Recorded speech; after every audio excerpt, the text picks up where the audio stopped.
Hey everybody, welcome to Freedom Prepper.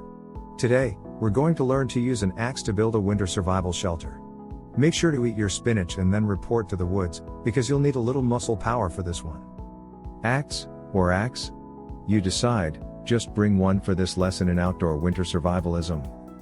From Canada, where a lot of winter prepper videos are made, comes a dandy idea from Nature Bound. A man. An axe. A shelter.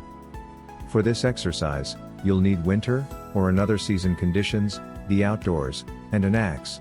Just lie on the ground. Place the axe on your chest. And, think warm thoughts. It's easy. Have a great day. No, seriously, this is a heck of a build. The woods? Here's a helpful hint. The woods, aka the forest, is where one finds the trees. Trees are known for wood. And today's shelter concept is constructed on wood. Now, mankind has universally used axes, for thousands of years, to chop up wood, among other uses.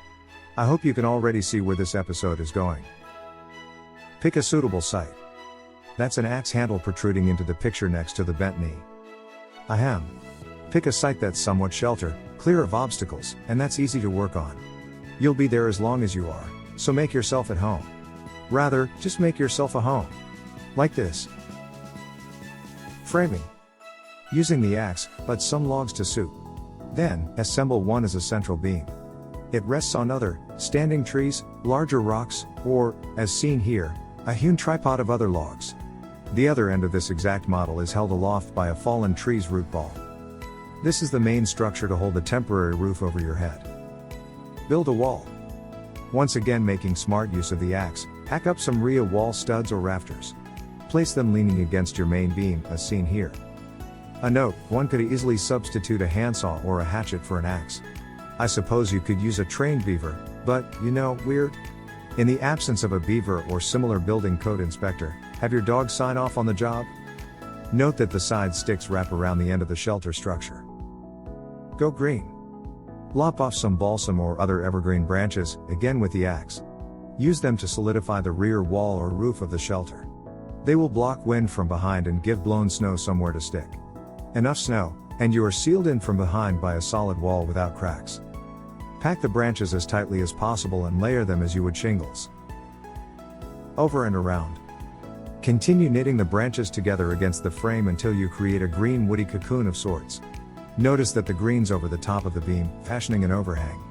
They also skirt the otherwise open side end. The home in the woods is now essentially built. Now, it's your task to add more evergreen branches underneath so as to make a bed. You can build a fire in front of the shelter and you're ready to camp out in relative comfort. Or, you can round it out into a tent or cabin. All sides. This finishing touch will shield you on all sides from the elements. If it's really cold, then leave a sizable opening so you can access some heat from your campfire. Keep the fire a respectable distance from the shelter as it is made out of wood.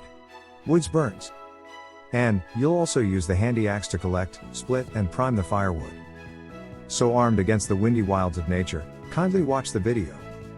Find more videos on everything and a link to the all-important merch. It's a newer prepper channel, so help them get that subscriber count up. I'm looking for 100K plus, so do your part. Subscribe and turn on notifications so you don't miss more videos on survival, preparedness, and much more. Check out this playlist of Stay Prepared videos for the best ways to stay always ready in this world, and I'll see you in the next video. Take care.